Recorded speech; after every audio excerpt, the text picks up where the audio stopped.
Bonjour à tous. Avant de commencer, n'oubliez pas de liker et de vous abonner à la chaîne, et laisser un commentaire pour nous dire d'où vous nous regardez et à quelle heure. Ainsi, YouTube continuera à vous proposer des histoires comme celle-ci. Maintenant, commençons.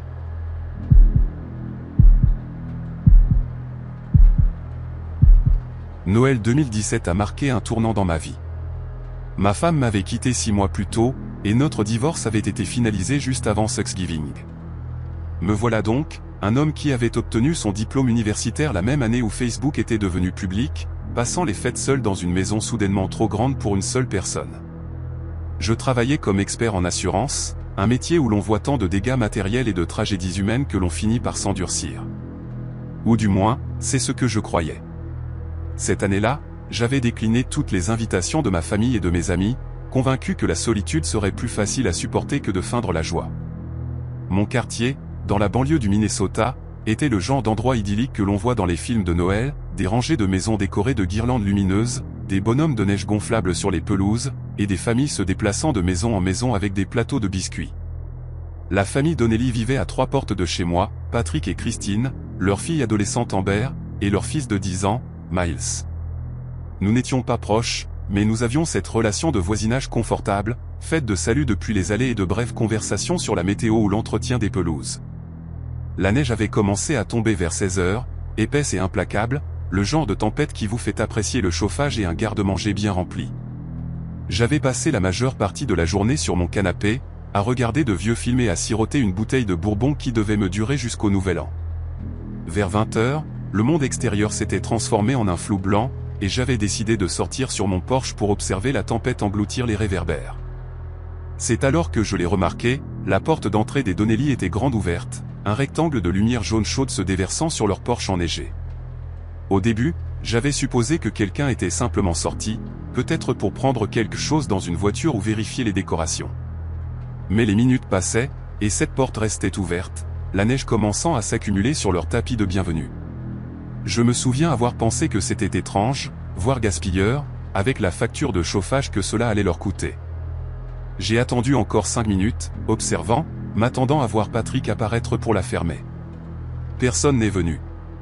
La porte est restée là, comme une invitation ou un avertissement, et quelque chose dans mes tripes m'a dit que je devais aller voir. J'ai enfilé mes bottes et mon manteau épais, attrapé une lampe torche par habitude plus que par nécessité, et j'ai traversé la neige accumulée en direction de leur maison. Le vent me transperçait tandis que je parcourais la distance, et lorsque j'ai atteint leur porche, mon visage était engourdi et ma barbe couverte de cristaux de glace. J'ai appelé avant d'entrer, « Patrick, Christine, tout va bien ?» Mais ma voix semblait avalée par la tempête derrière moi. Le silence qui a répondu était absolu, lourd et anormal. J'ai franchi le seuil, secouant la neige de mes bottes sur leur tapis, et immédiatement, la chaleur de la maison m'a enveloppé, accompagné de l'odeur de dinde rôtie et d'aiguilles de pin provenant de leur sapin de Noël. Le salon ressemblait à une photo de catalogue, le sapin décoré d'ornements dorés et rouges, des cadeaux éparpillés à sa base avec du papier d'emballage déchiré, des bas accrochés au-dessus de la cheminée où des braises rougeoyaient encore. Tout criait une soirée de Noël normale, à l'exception de l'absence totale des personnes qui auraient dû en profiter. Je me suis avancé plus profondément dans la maison, appelant leur nom à nouveau, ma voix se brisant légèrement dans cet espace vide. La table de la salle à manger m'a glacé le sang. Elle était entièrement dressée, avec 5 couverts. Je m'en souviens avoir compté 5, ce qui m'a semblé étrange puisqu'il n'était que 4 et une dinde découpée au centre, dont la vapeur ne s'élevait plus, mais dont la viande brillait encore. De la purée de pommes de terre dans un bol en céramique, une casserole de haricots verts, de la sauce au canneberge conservant la forme de la boîte dont elle provenait. Des verres à vin remplis à moitié, l'un d'eux portant une trace de rouge à lèvres sur le bord. Les assiettes contenaient de la nourriture à moitié mangée, les couverts posés de manière à suggérer que les convives s'étaient simplement levés en plein repas et étaient partis. Une chaise avait été renversée, gisant sur le côté contre le mur, et ce détail m'a serré la gorge. De la musique de Noël jouait encore doucement depuis un haut-parleur quelque part, une version instrumentale de Douce Nuit qui sonnait soudainement moqueuse dans tout ce vide. J'ai sorti mon téléphone et composé le 911, mes doigts maladroits à cause du froid, et j'ai expliqué à la dispatcherie que quelque chose n'allait pas chez les Donnelly, sur Birchwoodland. La première voiture de police est arrivée en 12 minutes, bien que cela m'ait semblé une heure de rester seul dans cette maison. Je n'avais pas bougé de la salle à manger, trop effrayé pour toucher quoi que ce soit, trop effrayé pour contaminer une scène dont je ne comprenais pas encore l'horreur. 2 officiers sont entrés par la porte d'entrée, la main près de leur arme, et j'ai immédiatement levé les miennes pour montrer que je n'étais pas une menace. J'ai expliqué qui j'étais, où je vivais, ce que j'avais vu. Ils ont fouillé la maison pièce par pièce pendant que j'attendais dans le salon, et j'ai entendu l'un d'eux jurer violemment depuis l'étage. D'autres voitures sont arrivées, des berlines banalisées, un fourgon de la police scientifique, une ambulance garée sans ses gyrophares allumés. La neige continuait de tomber, et j'ai observé par la fenêtre les officiers tendre un ruban jaune entre les arbres de la pelouse, leur faisceau de lampes torches tranchant l'obscurité blanche. Un détective nommé Ruiz s'est présenté à moi, un homme trapu aux yeux fatigués et à un carnet qui semblait avoir vécu 1000 nuits difficiles. Il m'a demandé de lui raconter tout depuis le moment où j'avais remarqué la porte ouverte, et je l'ai fait, ma voix plus ferme maintenant, mais mon esprit s'emballant avec des questions auxquelles je savais qu'il ne répondrait pas. Le détective Ruiz m'a retenu sur les lieux pendant 3 heures de plus, repassant ma déposition encore et encore jusqu'à ce que je puisse la réciter dans mon sommeil. Vers minuit, il m'a enfin dit ce qu'ils avaient trouvé, ou plutôt ce qu'ils n'avaient pas trouvé. La famille Donnelly avait disparu, tous les 4, sans indication de l'endroit où ils étaient allés ni de la raison pour laquelle ils étaient partis. Mais il y avait du sang. Pas beaucoup, a-t-il précisé, juste assez pour s'inquiéter. Une traînée sur le comptoir de la cuisine, des gouttelettes sur les marches menant à la cave, et une trace de pas menant à la porte arrière, dans la cour. Les empreintes provenaient de bottes lourdes, taille 11 ou 12, et elles menaient à environ 12 mètres dans la neige avant que la tempête ne les efface complètement. Aucun corps, aucun signe de lutte en dehors de cette chaise renversée, aucune effraction sur les portes ou les fenêtres. Leur voiture était toujours dans le garage, un Subaru Outback et un pick-up Ford. Les clés accrochées au porte-clés près de la porte de la cuisine. Portefeuille, téléphone, manteau, tout était encore dans la maison. Celui qui était sorti par la porte arrière avait marché dans une tempête hivernale vêtue pour l'hiver, mais les Donnelly semblaient avoir disparu dans ce qu'ils portaient pour le dîner de Noël. Ruiz m'a demandé si j'avais vu quelqu'un d'insolite dans le quartier récemment, des inconnus ou des véhicules non familiers. J'ai répondu non, et c'était la vérité. Bien que j'allais passer les semaines suivantes à repasser chaque détail banal du mois précédent, cherchant quelque chose que j'aurais pu manquer. L'affaire a explosé dans les médias locaux le matin de Noël, et le 26 décembre, elle était devenue nationale. Une famille de 4 personnes disparaissant la veille de Noël. Un dîner de fête abandonné en plein repas, des empreintes sanglantes menant nulle part. C'était le genre d'histoire que les chaînes d'information en continu dévorent. Des journalistes ont envahi Birchwoodland comme une nuée de sauterelles, leurs fourgonnettes alignées des 2 côtés de la rue, leurs paraboles pointées vers le ciel gris de l'hiver. J'ai fait l'erreur de répondre à ma porte une fois, pensant que c'était un autre détective, et je me suis retrouvé face à une femme avec un micro et un caméraman déjà en train de filmer. J'ai claqué la porte sans un mot, mais ils avaient assez de matériel pour diffuser mon visage dans le journal télévisé, accompagné de la légende, le voisin qui a découvert la scène. Mon téléphone n'a pas arrêté de sonner avec des numéros que je ne connaissais pas. Des journalistes, des podcasteurs de faits divers, des gens prétendant être des médiums et vouloir aider. J'ai débranché mon téléphone fixe et laissé mon portable se décharger, observant le cirque extérieur à travers un interstice dans mes rideaux. La maison des Donnelly était maintenant sombre, scellée par un ruban de police, et je ne pouvais m'empêcher de fixer cette porte d'entrée que j'avais franchie, me demandant ce qui s'était passé dans les heures avant que je ne la voie grande ouverte. 3 jours après Noël, des images de surveillance ont fait surface, fuitées vers une chaîne locale avant que la police ne puisse contrôler la narration. Un voisin, à 2 maisons des Donnelly, possédait une de ces caméras de sonnette, et elle avait capté quelque chose qui rendait l'histoire encore plus troublante. Les images montraient une silhouette s'approchant de la maison des Donnelly vers 14 h le jour de la veille de Noël, des heures avant que le dîner ne soit servi, des heures avant que je ne voie cette porte ouverte. La personne était emmitouflée dans un manteau d'hiver sombre, la capuche relevée, le visage dissimulé par une écharpe et l'angle de la caméra. Elle marchait avec détermination, sans hésitation, droit vers l'allée et jusqu'à la porte d'entrée. La porte s'était ouverte avant même qu'elle ne frappe. Quelqu'un à l'intérieur l'avait laissée entrer volontairement, ce qui signifiait que les Donnelly connaissaient cette personne, ou du moins l'attendaient. Les images n'avaient pas de son, juste cette image granulaire et silencieuse d'une silhouette disparaissant dans une maison où 4 personnes allaient bientôt s'évanouir.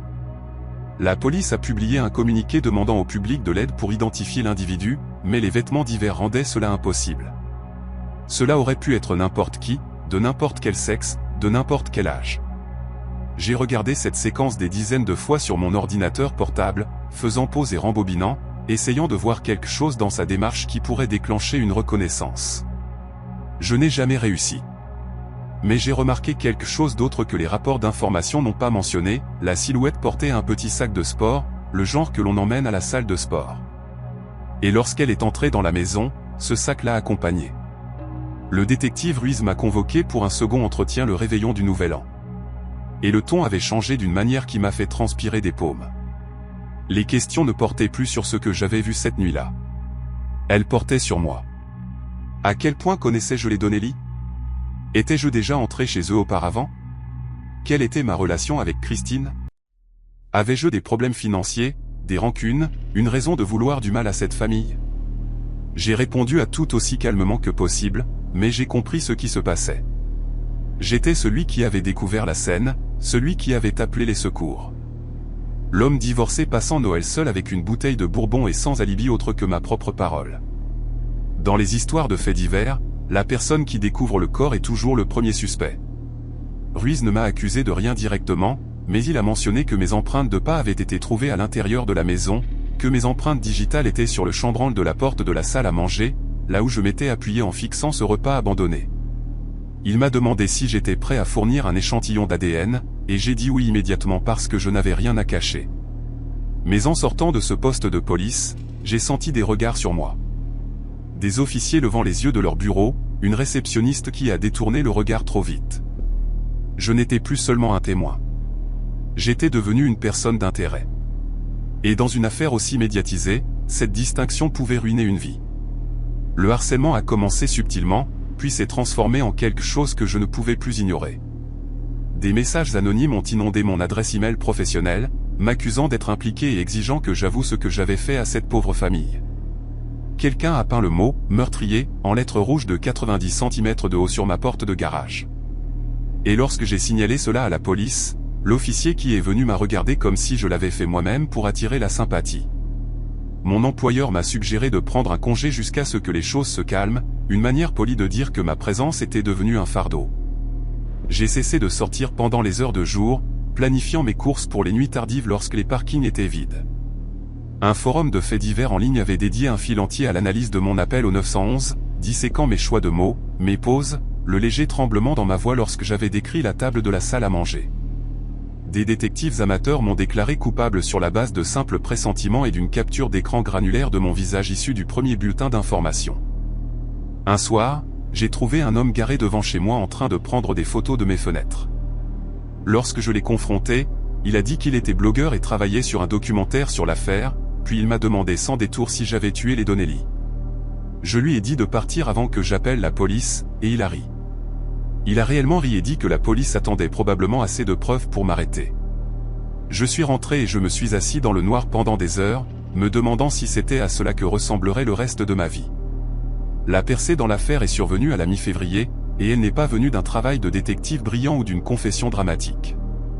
Un randonneur a découvert des restes humains dans un parc d'État à 96 km au nord de notre quartier, partiellement enterrés sous la neige et des feuilles gelées.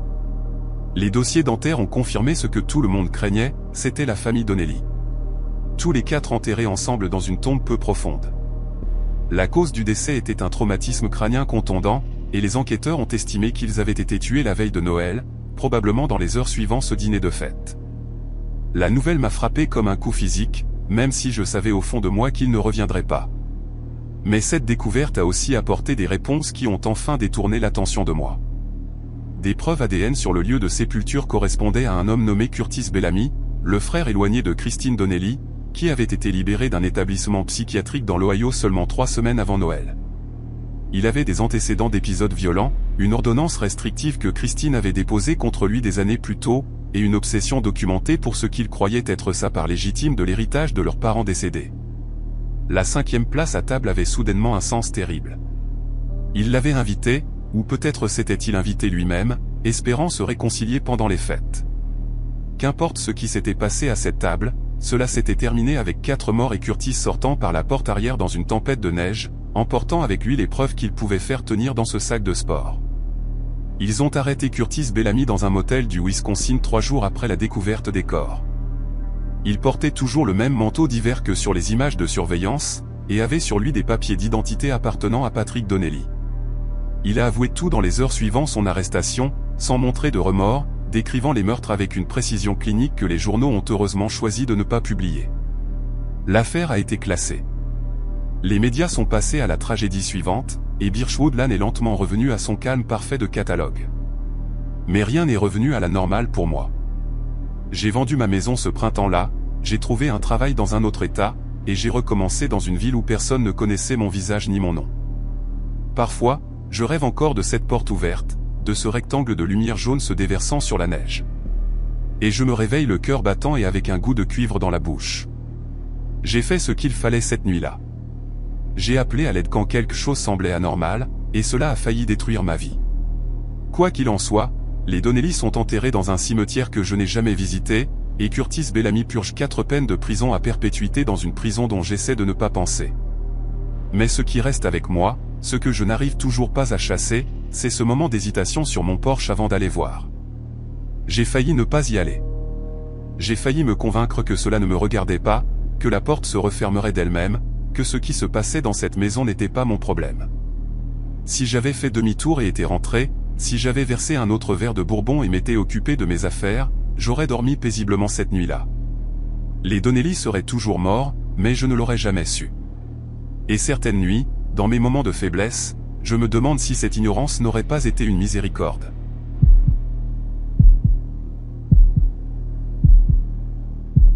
Ma mère m'a appelé le 21 décembre 2017, et la première chose qu'elle a dite fut qu'oncle Ray avait laissé des instructions spécifiques dans son testament.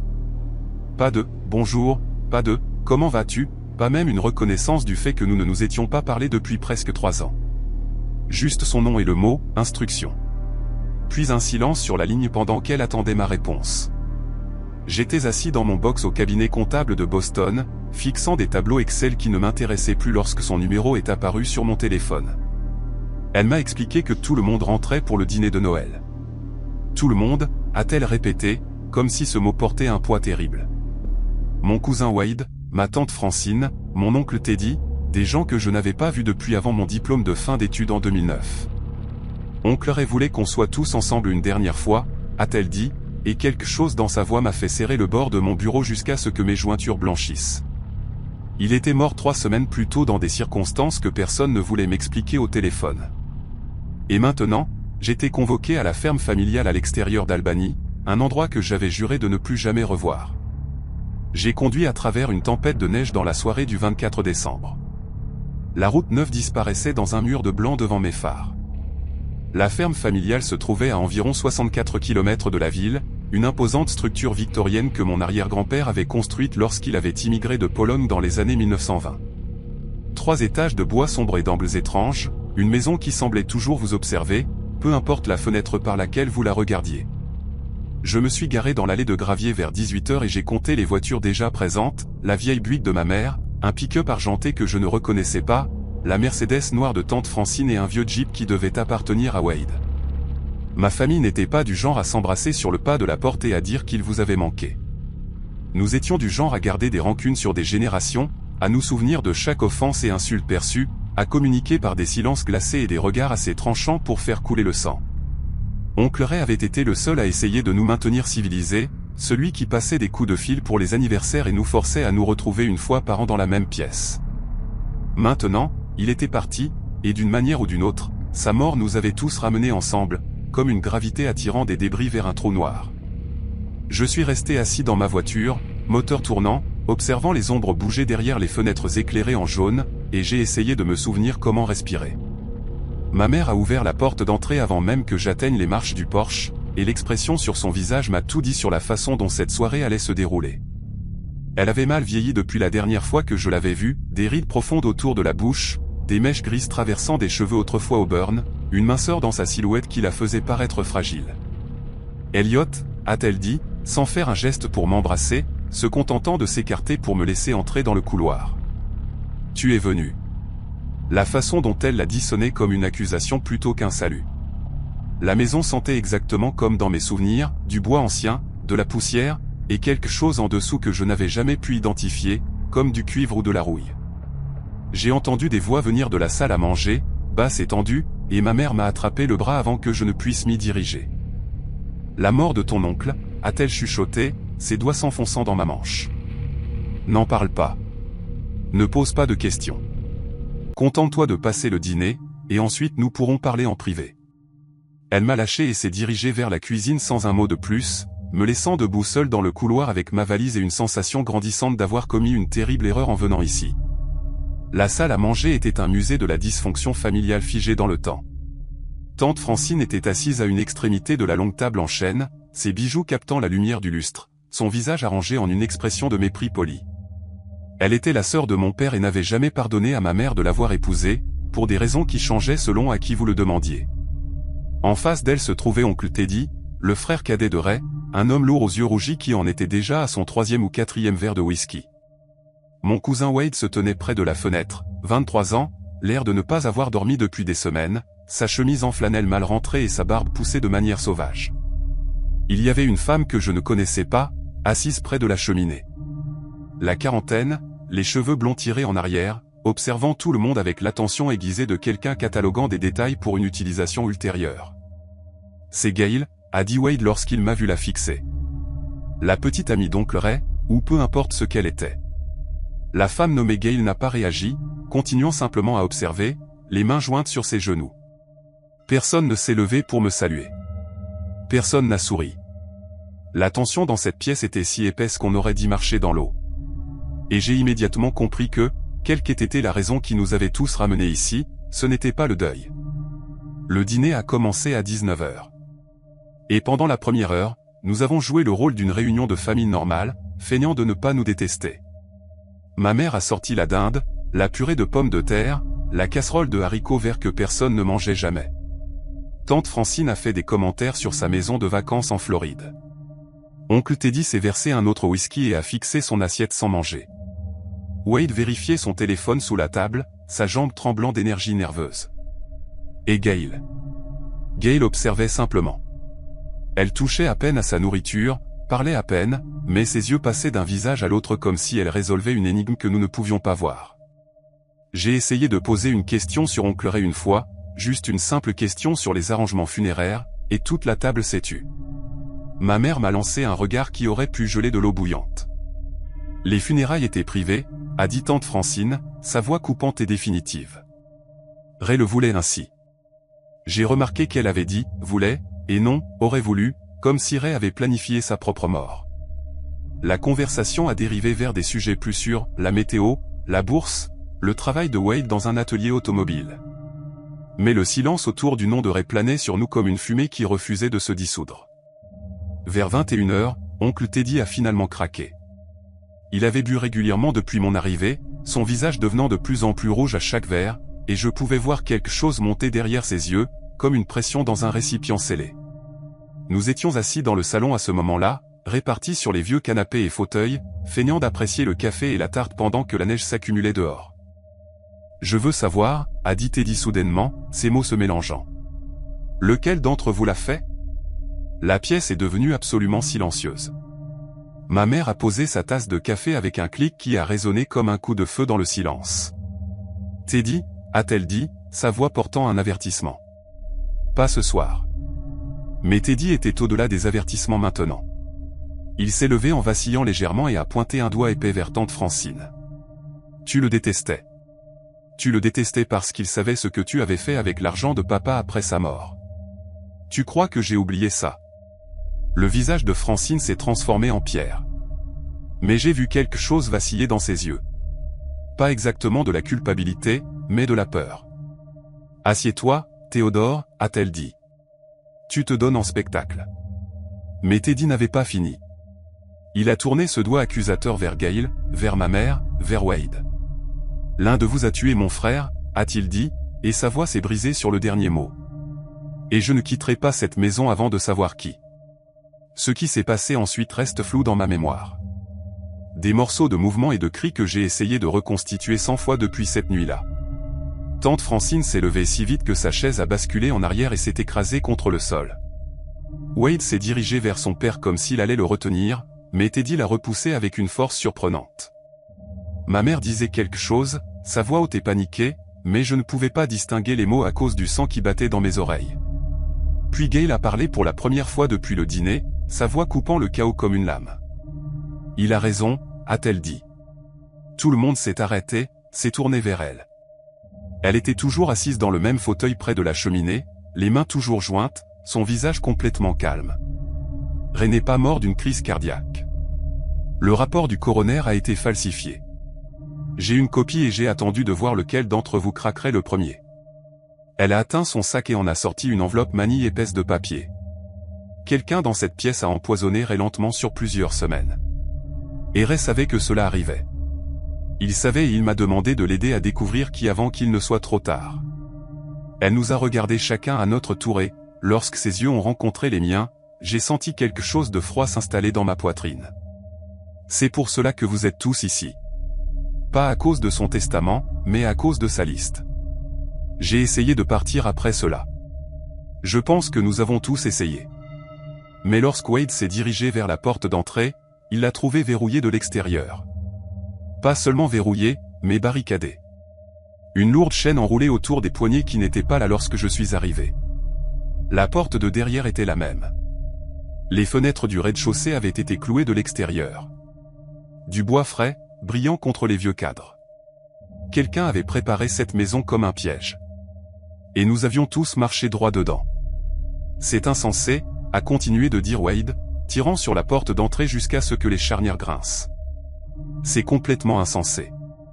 Ma mère était devenue pâle, s'appuyant contre le mur du couloir comme si elle allait s'effondrer. Tante Francine était au téléphone, mais il n'y avait pas de réseau. J'ai vérifié le mien aussi, et j'ai trouvé la même chose. 0 bar, la petite icône tournant inutilement en cherchant une connexion.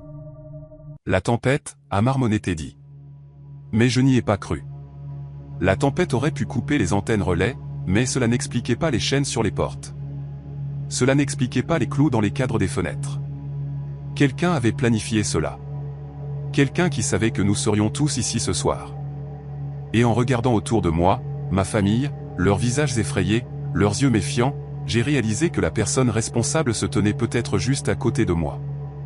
Gail a étalé le contenu de l'enveloppe manille sur la table de la salle à manger, et nous nous sommes rassemblés autour comme des endeuillés autour d'une tombe. Il y avait des dossiers médicaux, des relevés bancaires, des photographies, des notes manuscrites dans l'écriture serrée de Ray que je reconnaissais des cartes d'anniversaire qu'il m'envoyait. Le rapport du coroner indiquait comme cause du décès un arrêt cardiaque. Mais joint à celui-ci se trouvait un dépistage toxicologique qui racontait une histoire différente. Des niveaux élevés de déoxine, un médicament pour le cœur que Ray n'avait jamais eu prescrit. À petite dose, il aurait imité les symptômes d'un cœur faible. À des doses plus importantes accumulées sur des semaines, il l'aurait tué. Il a commencé à se sentir malade en octobre, a dit Gail, son doigt suivant les dates sur l'un des documents. Des étourdissements, des nausées, de la confusion. Son médecin n'avait rien trouvé d'anormal. Mais Ray était un homme prudent. Il avait conservé des échantillons de tout ce qu'il avait mangé et bu au cours du dernier mois de sa vie, et il les avait fait tester en privé. Elle a sorti une autre feuille, un rapport de laboratoire montrant des traces de dioxine dans une bouteille de whisky, de la même marque que celle que je pouvais voir sur le buffet à ce moment-là. Quelqu'un avait dosé son alcool, quelqu'un qui avait accès à cette maison, à ses affaires, à sa confiance. Elle nous a regardés et il y avait quelque chose qui ressemblait presque à de la satisfaction dans son expression. Ray avait réduit la liste à 5 personnes. Les 5 personnes dans cette pièce, sans compter moi-même. Les accusations ont fusé après cela. Des années de ressentiment enfouis éclatant comme une infection d'une plaie. Tante Francine s'en est prise à ma mère en premier, sa voix tremblant de fureur. Tu venais ici chaque semaine. Tu lui apportais des courses. Tu nettoyais sa maison. Tu avais plus d'accès que quiconque. Ma mère a riposté sans hésitation. J'aimerais. J'étais la seule à lui rendre visite après que ton mari soit parti. Et tu avais trop honte pour montrer ton visage. Où étais-tu, Francine, quand il avait besoin de sa famille? Wade a commencé à crier à propos d'argent, à propos de la promesse de Ray de l'aider à acheter une part dans un partenariat commercial, puis de son changement d'avis soudain 2 mois avant sa mort. Oncle Teddy a lancé un verre contre le mur, du whisky et des éclats de cristal s'éparpillant sur le sol, hurlant qu'il tuerait de ses propres mains celui qui avait fait cela. Et à travers tout cela, Gail a simplement observé, ses yeux passant d'une personne à l'autre, cataloguant chaque réaction. Je suis resté silencieux, appuyé contre le mur près de la porte, essayant de comprendre ce que j'entendais. C'étaient des gens que j'avais connus toute ma vie, des gens qui m'avaient tenu dans leurs bras quand j'étais bébé et avaient assisté à ma remise de diplôme du lycée. L'idée que l'un d'eux puisse être un meurtrier semblait impossible. Mais quelqu'un nous avait enfermés dans cette maison. Quelqu'un avait empoisonné ce whisky. Et quelqu'un, je commençais à le réaliser, s'était spécifiquement assuré que je serais ici ce soir pour assister à ce qui allait se passer. C'est Wade qui s'est finalement retourné contre moi, son visage tordu entre la peur et l'accusation. « Pourquoi es-tu même ici, Elliot ? Tu n'as pas parlé à l'un d'entre nous depuis des années. Tu n'es pas venu à Thanksgiving. Tu n'es pas venu à l'enterrement de grand-mère. Mais soudain, oncle Reimer et tu traverses une tempête de neige pour te pointer. » J'ai ouvert la bouche pour me défendre, mais Gail m'a coupé avant que je ne puisse parler. « Parce que Ray l'a demandé spécifiquement, a-t-elle dit, sortant un dernier document de l'enveloppe. Voici une lettre que Ray a écrite 2 semaines avant sa mort. Il voulait qu'Elliot soit ici parce qu'Elliot est le seul en qui il avait confiance pour être impartial. Le seul sans intérêt dans son argent, sans vieille rancune, sans raison de vouloir sa mort. Elle m'a tendu la lettre et j'ai immédiatement reconnu l'écriture de Ray. Les mêmes lettres serrées de toutes ses cartes d'anniversaire, mais plus tremblantes maintenant, plus faibles. La lettre expliquait tout. Ray savait qu'il mourrait. Il savait que quelqu'un dans la famille était responsable, et il voulait que je découvre qui, parce que j'étais le seul à m'être tenu assez éloigné pour voir clairement. « Tu es mon témoin, Elliot », disait la lettre. « Tu es celui qui peut regarder cette famille sans que toute l'histoire ne brouille ta vision. Trouve la vérité. Fais-les répondre de ce qu'ils m'ont fait. » Mes mains tremblaient en lisant ces mots, et j'ai enfin compris pourquoi la voix de ma mère avait sonné si étrangement au téléphone. Elle savait. Ils savaient tous que rétendait un piège, et j'étais l'appât. La confrontation qui a suivi a duré jusqu'à presque minuit. Et à la fin, la vérité est sortie par morceaux. Des morceaux laids et anguleux qui ont blessé tout le monde qu'ils ont touché. C'était tante Francine. Pas seule, mais avec l'aide de ma mère. Les deux travaillant ensemble malgré des décennies de haine parce qu'elles partageaient une chose en commun, le désespoir. Francine avait détourné près de 200 000 $ de l'héritage de mon grand-père après sa mort, de l'argent que Ray avait découvert et menacé de révéler. Ma mère l'avait aidé à le cacher, prenant une part en échange de son silence, utilisant cet argent pour rembourser des dettes qu'elle n'avait jamais avouées à personne. Lorsque Ray a commencé à poser des questions, à tirer des relevés bancaires et à passer des coups de fil, elles ont paniqué. La dioxine était l'idée de Francine. Elle avait une ordonnance pour sa propre condition cardiaque, et elle savait comment faire en sorte que cela paraisse naturel. Ma mère fournissait l'accès, rendant visite à Ray chaque semaine, apportant des courses, remplaçant ses bouteilles de whisky par celles empoisonnées que Francine préparait. Elle pensait que personne ne le saurait jamais. Elle pensait que Ray s'éteindrait simplement, comme un vieil homme mourant d'un cœur faible. Mais Ray avait été plus malin qu'elle, plus prudent. Et même depuis la tombe, il avait trouvé un moyen de les forcer à affronter ce qu'elles avaient fait. Gail avait appelé la police avant que nous n'arrivions. C'était la dernière pièce du plan de Ray. Elle avait contacté la police d'État ce matin-là, leur avait donné des copies de toutes les preuves, et leur avait dit exactement quand et où nous trouver. Les chaînes sur les portes, les clous dans les fenêtres, c'était aussi son œuvre. Installé pendant que nous étions tous distraits par le dîner, un moyen de s'assurer que personne ne pourrait s'enfuir avant que la vérité n'éclate. Les officiers sont arrivés vers 1h du matin, leur voiture fendant la neige avec des lumières bleues et rouges se reflétant sur les congères blanches. J'ai observé depuis la fenêtre du salon alors qu'ils coupaient les chaînes, qu'ils entraient et lisaient leurs droits à ma mère et à tante Francine. Ma mère ne m'a pas regardé lorsqu'ils l'ont emmenée. Elle a gardé les yeux fixés droit devant elle, son visage vide comme si quelque chose en elle s'était finalement brisé. Francine pleurait, des sanglots laids et convulsifs qui secouaient tout son corps, mais je n'ai pas pu trouver de sympathie pour elle. Je ne cessais de penser à oncle Ray, à ses cartes d'anniversaire qu'il envoyait chaque année, même lorsque je ne l'appelais jamais en retour, à la façon dont il était mort lentement sur des semaines, sachant que les personnes qui le tuaient étaient les mêmes qui étaient censées l'aimer. Il méritait mieux que cette famille. Il méritait tellement mieux. Je suis retourné à Boston 2 jours plus tard, après avoir donné ma déposition à la police et avoir regardé la maison être scellée comme une scène de crime. Wade et moi avons partagé un repas dans un dîner au bord de l'autoroute avant mon départ. Aucun de nous ne disant grand-chose, essayant tous les deux de comprendre ce que notre famille était devenue. Oncle Teddy s'est fait interner dans un établissement pour son alcoolisme. Le choc de tout cela l'avait finalement poussé à admettre qu'il avait besoin d'aide. Gail a disparu après les arrestations, et je n'ai jamais su ce qui lui était arrivé, ni quelle avait été sa véritable relation avec Ray. Peut-être qu'elle l'aimait. Peut-être qu'elle n'était que quelqu'un qu'il avait engagé pour exécuter son dernier plan. Je ne sais pas. Et à ce stade, je ne suis pas sûr que cela ait de l'importance. Ma mère purge une peine de 12 ans pour complicité de meurtre. Tante Francine a écopé de 15 ans. Je ne leur ai jamais rendu visite, et je ne pense pas que je le ferai un jour. Parfois, je sors la lettre que Ray m'a écrite, celle où il me demande d'être son témoin. Et je la relis juste pour me rappeler qu'un membre de ma famille a un jour pensé que j'étais digne de confiance. Ce Noël remonte à 7 ans maintenant. Et je ne peux toujours pas entendre des chants de Noël à la radio sans me sentir malade. Mais j'ai trouvé la vérité, comme Ray me l'avait demandé. Je lui ai au moins accordé cela. Je lui ai rendu justice, même si j'ai tout perdu en cours de route.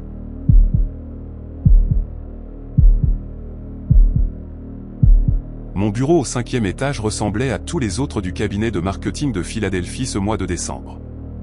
Du buis bon marché collé aux cloisons. Un petit sapin artificiel que quelqu'un avait acheté dans un magasin à $1. Des cannes de bonbons que personne ne voulait, posées dans un bol. J'avais tout juste fêté mes 26 ans un mois plus tôt, et je commençais à peine à m'habituer à être un véritable adulte, avec un emploi stable et un appartement d'une chambre à Fishtown que je partageais avec mon chat, Gus. Ce matou gris au regard sévère qui me fixait comme si je le décevais quotidiennement. Ma routine était douloureusement prévisible, de la meilleure façon qui soit, prendre le train pour le centre-ville, passer 8 heures à éditer des textes promotionnels, rentrer en train, nourrir Gus, faire défiler Netflix jusqu'à m'endormir. Je n'existais presque pas en ligne. Peut-être une story Instagram par semaine, un tweet aléatoire ici ou là pour me plaindre des retards de la SEPTA. J'aimais être anonyme, juste un visage de plus dans une ville de millions d'habitants où personne ne prête vraiment attention à qui que ce soit. Cette invisibilité confortable était quelque chose que je chérissais sans même m'en rendre compte. Je n'avais aucune raison de penser que quelqu'un me remarquait, encore moins qu'il suivait mes déplacements, mémorisait mes habitudes, m'étudiait comme si j'étais une énigme à résoudre. Le premier colis est arrivé sur mon bureau le 18 décembre 2023, et il a brisé toutes les hypothèses que j'avais sur mon invisibilité. Il m'attendait après le déjeuner, posé juste à côté de mon clavier, comme si quelqu'un l'avait placé là avec soin. Du papier d'emballage vert émeraude, un ruban de satin doré noué en un nœud parfait, le genre de présentation de cadeau qui demande des efforts, qui prend du temps. Une petite étiquette attachée indiquait, pour Nathalie, d'une écriture soignée, presque calligraphiée. J'ai demandé à Denise, dans le box à côté du mien, si elle avait vu qui l'avait déposé, mais elle avait été en réunion toute la matinée. J'ai supposé que c'était un cadeau d'un fournisseur, peut-être quelqu'un qui se montrait amical avant les fêtes. L'emballage était trop joli pour être déchiré, alors j'ai glissé mon doigt sous les bords avec soin et j'ai ouvert la boîte à l'intérieur. Une écharpe en cachemire bordeaux, incroyablement douce, clairement chère. Pendant environ 3 secondes, j'ai pensé que c'était un geste adorable de la part de quelqu'un. Puis je l'ai reconnu. Pas une écharpe similaire, mais exactement la même. Même marque, même couleur vin profond, même motif de franges délicates aux extrémités. J'en avais porté une identique ce matin-là pour mon trajet, l'avais enlevée en arrivant au bureau chaud et l'avais fourrée dans mon sac. J'ai fouillé dans mon sac avec des mains légèrement tremblantes et en ai sorti mon écharpe. Je les ai tenues ensemble. Elles correspondaient parfaitement. Je suis resté là 1 minute entière à essayer de me convaincre que c'était juste un article populaire, une coïncidence. Rien à craindre. J'ai fourré les 2 écharpes dans un tiroir de mon bureau et je suis retourné au travail. J'aurais dû écouter ce nœud qui se formait dans ma poitrine au lieu de l'ignorer. Le 2e colis est arrivé 2 jours plus tard, le 20 décembre. Même bel emballage, même écriture soignée sur l'étiquette. Cette fois, je ne l'ai pas ouvert à mon bureau. Je l'ai emporté dans la salle de pause, où personne n'était, et je me suis assise à la table du coin, mon café refroidissant à côté de moi. À l'intérieur de la boîte se trouvait un flacon de parfum. Chloé Nomade, exactement celui que j'avais testé chez Sephora 3 semaines plus tôt, un samedi au hasard. Je me souvenais de ce jour clairement parce que j'avais posté une story Instagram à ce sujet. Juste une courte vidéo de moi le vaporisant sur mon poignet avec une légende disant quelque chose de stupide comme « me faire plaisir ou pas ?» Je ne l'avais jamais acheté. Trop cher pour mon budget. Et j'avais supprimé la story après 24 heures, comme on le fait toujours. Mais quelqu'un l'avait vu, s'en était souvenu, était allé l'acheter et me l'avait offert anonymement. Mon esprit s'est mis à courir à travers les possibilités. Un collègue qui me suivait en ligne, peut-être quelqu'un de la fac que j'avais oublié. Une ancienne connaissance qui agissait de manière étrange mais inoffensive. J'avais tellement envie qu'il y ait une explication normale. J'ai vérifié mes abonnés Instagram, j'ai fait défiler la liste de 200 personnes, et personne ne semblait suspect. Tout le monde avait l'air suffisamment familier. Des amis d'amis, des gens du lycée. Quelques comptes aléatoires que j'avais probablement acceptés sans réfléchir. Je suis allé à la sécurité du bâtiment cet après-midi-là, me sentant un peu embarrassé, comme si j'exagérais. Le gardien à l'accueil était un homme plus âgé nommé Vince, qui disait toujours bonjour à tout le monde. Je lui ai montré les cadeaux, expliqué la situation, et j'ai vu son visage passer de l'inquiétude à quelque chose de plus proche de l'amusement. Il a dit que cela ressemblait à un admirateur secret, probablement quelqu'un dans le bâtiment qui avait un béguin mais qui était trop timide pour le dire directement. Il m'a dit que c'était en fait plutôt mignon, si j'y réfléchissais. J'ai voulu argumenter, expliquer que mignon aurait été de laisser une carte ou de m'inviter à prendre un café, pas de reproduire mes affaires exactes et de suivre mes réseaux sociaux, mais je me suis senti stupide, comme si j'étais paranoïaque et dramatique. Vince a dit qu'il garderait un œil, vérifierait les registres des visiteurs, verrait si quelqu'un d'inconnu était venu à notre étage.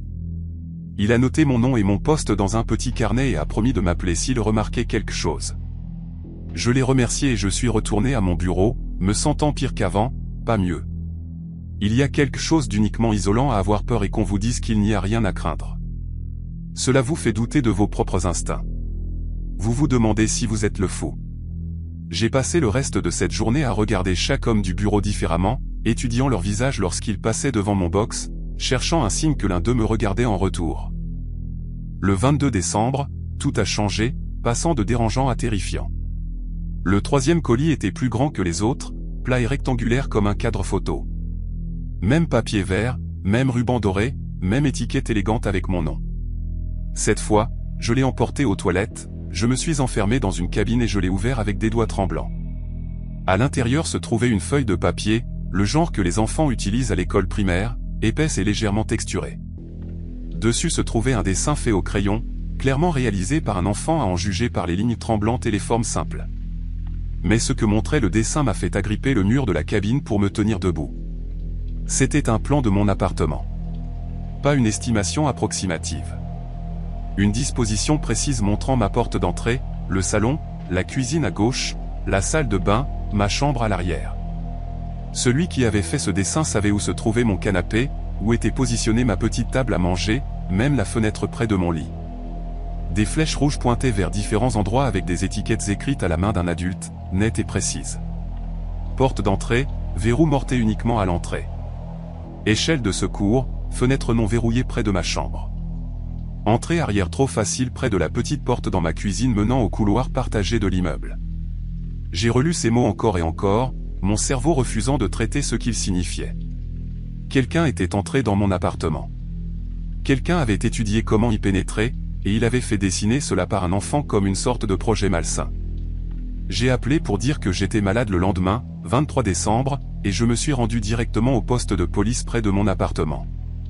L'officier qui a pris ma déposition s'appelait Colline, une femme à peu près de mon âge. Et elle, au moins, semblait me prendre au sérieux. Je lui ai montré les cadeaux, expliqué la chronologie, lui ai remis le dessin avec les flèches et les étiquettes. Elle a examiné tout attentivement, m'a posé des questions sur d'anciens petits amis, quiconque que j'aurais pu rejeter récemment, des voisins qui agissaient de manière étrange. Je n'avais rien d'utile à lui donner. Ma dernière relation s'était terminée plus d'1 an auparavant, et c'était mutuel. Pas de drame. Je connaissais à peine mes voisins au-delà de hochements de tête polis dans le couloir. Colline a dit qu'il déposerait une plainte et augmenterait les patrouilles autour de mon pâté de maison, mais sans menace directe ou un suspect, il n'y avait pas grand-chose d'autre qu'il pouvait faire. Elle m'a suggéré de changer mes serrures, peut-être de rester chez un ami pendant quelques jours, de garder mon téléphone chargé et à portée de main en permanence.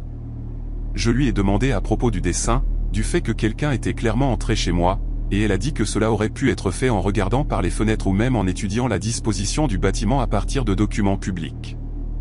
Elle essayait d'être rassurante, mais j'ai vu quelque chose dans ses yeux qui m'a dit qu'elle était troublée, elle aussi. Avant de partir, elle m'a donné sa carte et m'a dit d'appeler immédiatement si autre chose se produisait. J'ai apprécié sa gentillesse, mais je suis sorti de ce poste en me sentant complètement seul, comme si je luttais contre quelque chose d'invisible que personne d'autre ne pouvait voir ou toucher.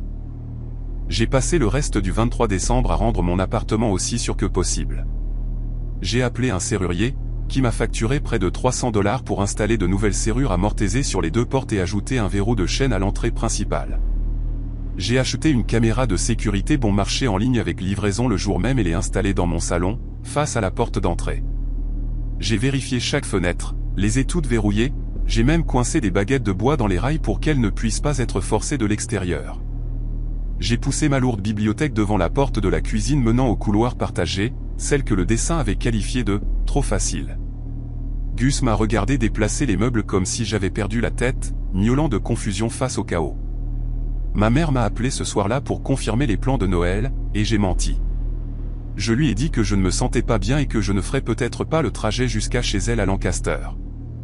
Je ne pouvais pas lui expliquer tout cela sans provoquer une panique.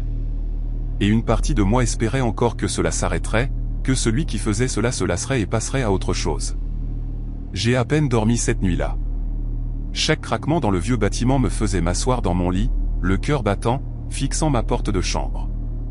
J'ai gardé mon téléphone sur l'oreiller à côté de moi avec le numéro de Colline enregistré et le 911 prêt à être composé. Les heures ont passé comme quelque chose de lourd traînant sur le sol. Le matin de la veille de Noël est arrivé, gris et froid, le ciel dehors menaçant de la neige que la météo prévoyait depuis une semaine. J'ai fait du café et me suis assise sur mon canapé avec Gus blotti à côté de moi, regardant le flux de la caméra de sécurité sur mon téléphone. Même si j'étais assise là, dans la même pièce qu'elle enregistrait. Rien ne s'était passé pendant la nuit. Les nouvelles serrures étaient intactes, les fenêtres toujours scellées, la bibliothèque bloquant toujours la porte de derrière. Pendant quelques heures, je me suis laissé croire que peut-être le serrurier et la plainte à la police avaient suffi. Que celui qui faisait cela avait réalisé que je prenais la situation au sérieux et avait décidé de reculer. J'ai même envoyé un message à ma mère disant que je me sentais mieux et que j'essaierais de venir pour le dîner le lendemain. Vers midi, j'ai pris une douche, la première fois que je me détendais depuis des jours, laissant l'eau chaude laver une partie de la tension nouée dans mes épaules et mon cou. Je me souviens avoir pensé que j'allais m'en sortir, que le pire était probablement passé. Je me suis séché, habillé avec des vêtements confortables, et je suis retourné dans mon salon, prêt à passer une journée tranquille à regarder des films de vacances et à faire semblant que tout était normal. C'est alors que je l'ai vu. Posé sur ma table basse, juste à côté de la tasse que j'y avais laissée une heure plus tôt, se trouvait un cadeau emballé dans du papier vert émeraude avec un ruban doré noué en un nœud parfait. Je n'ai pas crié. Je n'ai pas couru. Je suis simplement resté là dans mon couloir, les cheveux mouillés dégoulinant sur mes épaules, fixant cette boîte comme si elle pouvait exploser si je bougeais.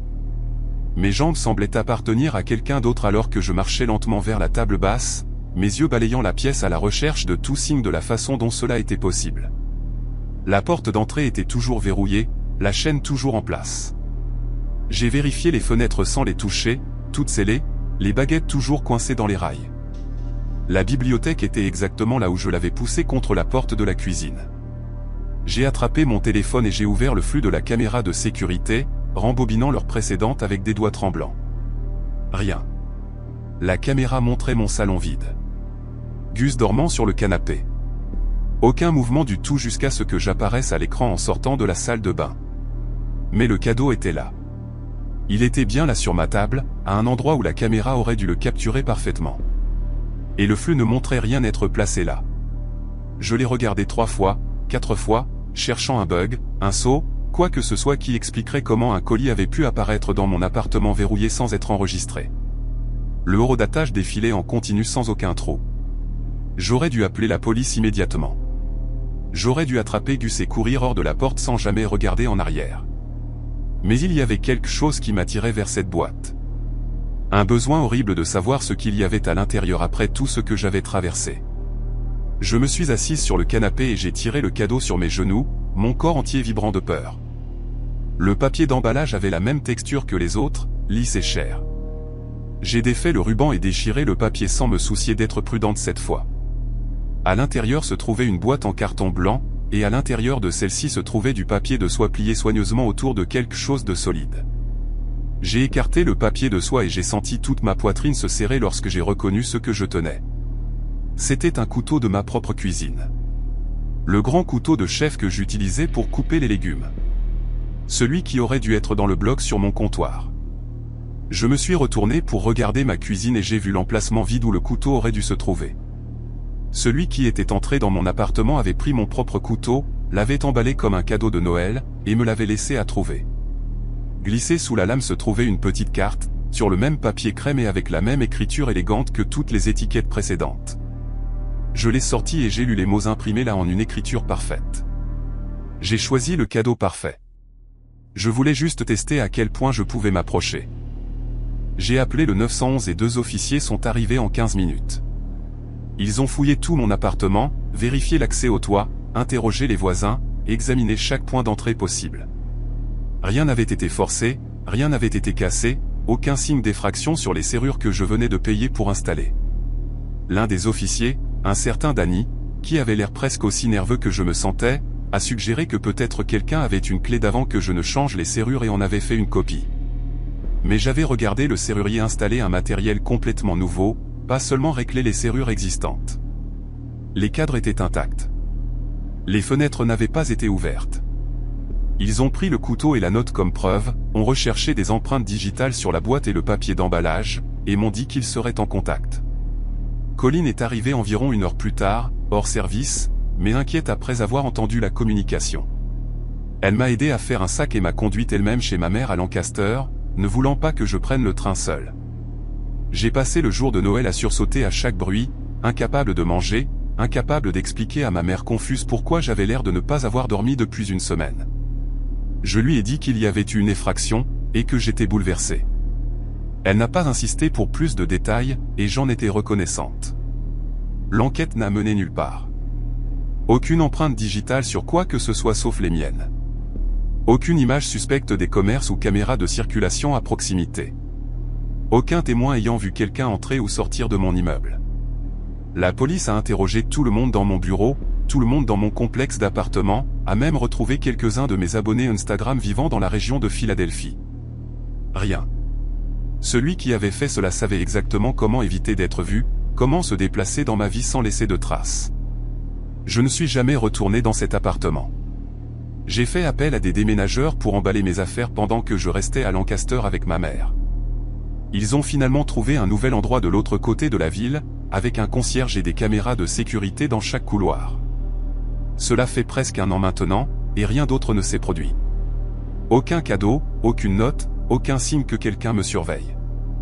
Mais je vérifie toujours mes verrous 4 fois avant de me coucher. Je regarde toujours chaque inconnu dans le train en me demandant s'il sait des choses sur moi qu'il ne devrait pas savoir. Je n'ai jamais découvert qui c'était, ni pourquoi il m'avait choisi, ni ce qu'il testait. Cette dernière partie me hante le plus. Ce mot, tester, comme si j'étais la phase 1 de quelque chose de plus grand, comme s'il s'entraînait avant de passer à ce qui vient ensuite. Parfois, je me demande s'il a trouvé quelqu'un d'autre à observer, quelqu'un qui ne sait pas encore que son invisibilité n'est qu'une illusion. Et parfois, tard dans la nuit lorsque je ne peux pas dormir, je me demande s'il a vraiment arrêté de me surveiller.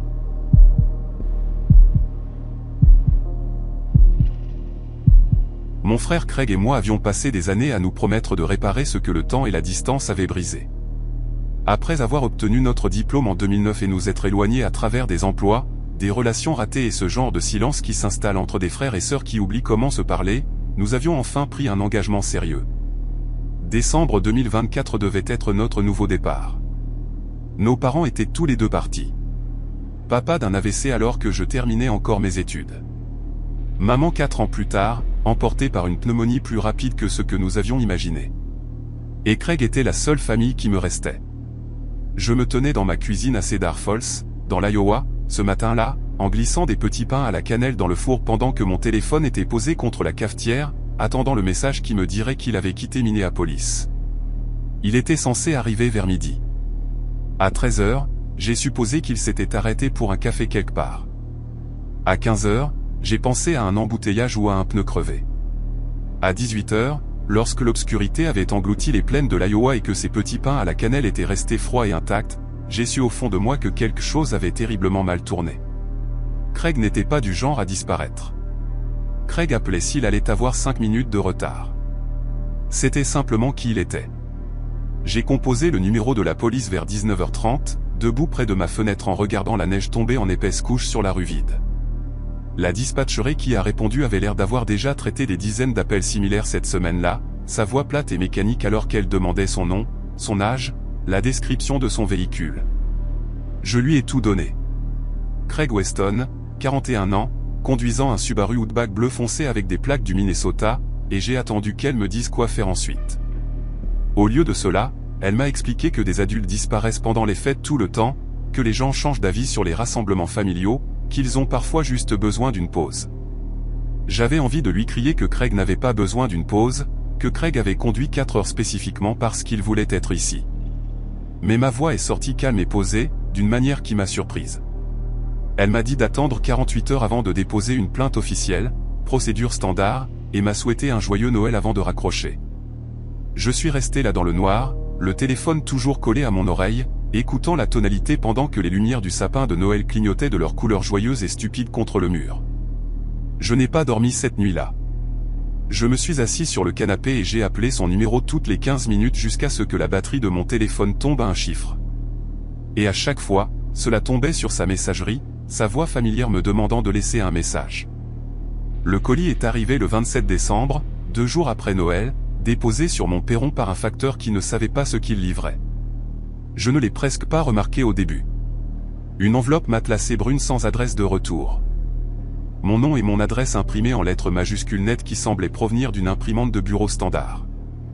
Je l'ai apporté à l'intérieur et l'ai posé sur le comptoir de la cuisine, supposant que c'était un cadeau de fête en retard d'un parent éloigné ou peut-être quelque chose que Craig avait commandé pour moi avant de disparaître. Lorsque je l'ai déchiré et que j'ai renversé le contenu sur le comptoir, mes jambes ont failli céder sous moi. Son portefeuille est tombé en premier, celui en cuir marron que je lui avais offert 3 anniversaires plus tôt, usé et doux au bord après des années dans sa poche arrière. Puis sa montre, une Seiko en argent avec un cadran rayé qui avait appartenu à notre père. Et enfin, une seule feuille de papier, une photographie en noir et blanc granulaire imprimée sur du papier copieur ordinaire montrant ce qui était indéniablement son Subaru garé sur le bas-côté d'une route sombre. Le phare était toujours allumé. Un horodatage dans le coin indiquait le 24 décembre 2024, 2h14. J'ai rappelé la police, et cette fois, ils m'ont écouté. 2 officiers sont venus chez moi dans l'heure. Un homme et une femme qui se sont présentés comme le détective Ruiz et le détective Ham. Et la façon dont leurs visages ont changé lorsque je leur ai montré le contenu de cette enveloppe m'a tout dit. Ce n'était pas un homme qui avait décidé de sauter le Noël avec sa sœur. C'était quelque chose d'autre entièrement. Le détective Ruiz, un homme trapu avec des cheveux gris aux tempes et des rides profondes autour de la bouche, m'a demandé de tout lui raconter depuis le début. Pendant que son partenaire photographiait le portefeuille, la montre, l'image imprimée, il m'a demandé si Craig avait des ennemis, des dettes, une raison pour laquelle quelqu'un aurait voulu lui faire du mal. Et j'ai secoué la tête à chaque question parce que Craig était la personne la plus ennuyeuse que je connaissais, de la meilleure manière possible. Il travaillait comme comptable, payait ses impôts en avance, appelait notre mère tous les dimanches jusqu'au jour de sa mort. Il n'avait pas d'ennemis. Il avait un petit appartement à Minneapolis, un chat nommé Oliver, et une réservation permanente dans le même restaurant thaïlandais tous les vendredis soirs. Le détective m'a ramassé la photographie avec des doigts gantés et l'a étudiée attentivement, son sourcil se fronçant alors qu'elle examinait l'horodatage. Elle m'a demandé si je reconnaissais l'autoroute, et je lui ai dit que non. Mais quelque chose dans son expression m'a fait penser qu'elle, si. 3 jours plus tard, le détective m'a appelé à 6 heures du matin et m'a demandé si je pouvais venir au poste. Sa voix avait une qualité différente de celle d'avant, tendue et prudente, comme si elle choisissait chaque mot avec soin.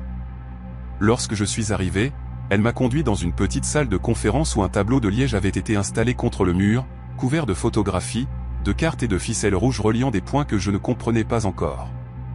Elle m'a fait asseoir et m'a dit que l'autoroute sur la photographie était un tronçon rural de la route 63, à environ 64 km au sud de Rochester, dans le Minnesota, un couloir solitaire de terres agricoles et de forêts que Craig aurait pris comme raccourci pour éviter les embouteillages de l'autoroute pendant les fêtes. Puis elle m'a dit quelque chose qui a fait tourner la pièce comme si elle était en rotation. Au cours des 5 dernières années, 4 autres personnes avaient disparu le long de ce même tronçon d'autoroute. Toutes le soir de Noël. Toutes voyageant seules. Un représentant commercial de Dut en 2018. Une étudiante en soins infirmiers d'Eau Claire en 2015. Un enseignant à la retraite de Sioux Falls en 2016. Un camionneur de Fargo en 2017. Tout avait disparu sans laisser de traces. Leur véhicule avait été retrouvé abandonné sur le bas-côté avec des signes d'arrêt brusque. Les clés étaient toujours sur le contact. Les effets personnels avaient été laissés derrière. Aucune preuve de l'endroit où elles étaient allées, ou pourquoi elles s'étaient arrêtées en premier lieu. Je suis resté là à fixer ce tableau de liège, les visages de 4 inconnus qui avaient roulé sur la même route que mon frère avait prise la même nuit que mon frère l'avait prise, et j'ai senti quelque chose de froid s'installer dans ma poitrine. Le détective m'a expliqué que les affaires n'avaient jamais été reliées auparavant parce qu'elles traversaient plusieurs juridictions, différents comtés, différents États, différentes agences de maintien de l'ordre qui les avaient traitées comme des incidents isolés. Un homme décide de s'éloigner de sa vie le soir de Noël. Commence une nouvelle vie ailleurs. Cela arrive plus souvent que les gens ne le pensent. Mais maintenant, avec le colis qui était arrivé à ma porte, tout avait changé. Celui qui avait pris Craig voulait que je le sache. Voulait que quelqu'un le sache. La photographie, le portefeuille, la montre. Ce n'était pas une demande de rançon ou une provocation. C'était une signature. Le détective m'a regardé avec une expression que je n'oublierai jamais. Un mélange de détachement professionnel et de quelque chose qui ressemblait presque à de la peur. Et elle m'a dit qu'ils avaient contacté le FBI. Ce n'était plus une affaire de personnes disparues. C'était une enquête sur des enlèvements en série, et mon frère était la 5e victime connue de quelqu'un qui chassait le long de cette autoroute depuis un demi-siècle, sélectionnant des personnes seules et vulnérables la seule nuit de l'année où personne ne remarquerait leur disparition avant qu'il ne soit trop tard. Ils ont trouvé le Subaru de Craig le 2 janvier, caché dans un groupe d'arbres à environ 180 mètres de l'autoroute, le long d'une route d'accès en terre menant à un silo à grains abandonné. Je n'étais pas là lorsqu'ils l'ont découvert, mais le détective m'a appelé dans l'heure, et j'ai pu entendre la tension dans sa voix alors qu'elle décrivait ce qu'ils avaient trouvé. La portière côté conducteur était grande ouverte, la lumière intérieure éteinte depuis longtemps après avoir vidé la batterie. Il y avait de profondes entailles dans le tableau de bord, comme si quelque chose ou quelqu'un avait gratté le plastique avec assez de force pour laisser des marques. Le siège du conducteur était poussé tout au fond, comme si Craig avait essayé de créer de la distance entre lui et quelque chose devant lui. Et sur le siège passager, posé presque avec soin, se trouvait son téléphone portable. L'écran brisé en une toile d'araignée de fissure, mais toujours intact. Lorsque l'équipe médico-légale l'a allumé, ils ont découvert que la dernière chose que Craig avait faite avant ce qui lui était arrivé était d'ouvrir son application photo. Il avait pris une photographie à 2h16 le matin de Noël, 2 minutes après que la caméra de l'autoroute avait capturé sa voiture sur le bas-côté. L'image était floue, prise dans l'obscurité avec le flash allumé, mais on pouvait distinguer une silhouette se tenant au bord du faisceau des phares. Une personne en vêtements sombres, grande et mince, un bras levé comme pour le faire signe de s'arrêter. Le FBI a publié cette photographie aux médias 3 jours plus tard, et en 48 heures, la disparition de mon frère était devenue une nouvelle nationale. Je me souviens être assis dans mon salon en regardant une présentatrice de CNN décrire les enlèvements de l'autoroute de la veille de Noël. C'est ainsi qu'ils les appelaient maintenant, un nom qui serait imprimé sur les couvertures de magazines et les vignettes de documentaires pendant des années. Alors qu'une photo de Craig souriait depuis le coin de l'écran, il montrait la silhouette floue de son téléphone, améliorée et analysée par des experts qui s'accordaient tous pour dire qu'il s'agissait apparemment d'un homme, mesurant environ 1,80 m, portant ce qui semblait être un manteau épais et une sorte de chapeau ou de capuche. Les lignes téléphoniques d'urgence étaient inondées d'appels. Des détectives amateurs sur Reddit ont commencé à cartographier les disparitions précédentes, traçant des cercles et calculant des distances, théorisant sur les terrains de chasse et les périodes de refroidissement. Mon téléphone n'a pas arrêté de sonner. Des journalistes voulant des interviews, des podcasteurs de faits divers demandant un accès exclusif, des parents éloignés que je n'avais pas parlé depuis des années soudainement désespérés de renouer des liens. J'ai cessé de répondre. J'ai débranché mon téléphone fixe et laissé mon portable passer en messagerie, assis dans le noir avec les rideaux tirés, regardant le cycle de l'actualité broyer la vie de mon frère comme s'il s'agissait de contenu, comme s'il s'agissait de divertissement, comme si Craig n'était pas une personne réelle qui avait roulé sur une route sombre pour passer Noël avec sa sœur et n'était jamais arrivé. La percée dans l'affaire est survenue le 15 janvier, et elle est venue de l'endroit le plus inattendu. Une femme nommée Beverly Tate, âgée de 67 ans, vivait dans une ferme à environ 5 km de l'endroit où ils avaient trouvé le Subaru de Craig. Elle avait suivi la couverture médiatique comme tout le monde, et quelque chose dans la photographie floue du téléphone de Craig l'avait tracassée pendant des jours jusqu'à ce qu'elle réalise enfin pourquoi cela lui semblait familier. Elle a appelé la ligne d'urgence du FBI et leur a dit qu'elle avait vu cette même silhouette à plusieurs reprises au fil des ans. Toujours en décembre, toujours tard dans la nuit, marchant le long du bas-côté de la route 63 avec un bidon d'essence à la main. Elle avait supposé qu'il s'agissait d'un automobiliste en panne, avait même pensé à s'arrêter pour aider une ou deux fois. Mais quelque chose dans sa façon de marcher l'avait toujours fait changer d'avis. Il marchait trop lentement, a-t-elle dit, comme s'il attendait quelque chose, comme s'il voulait être vu.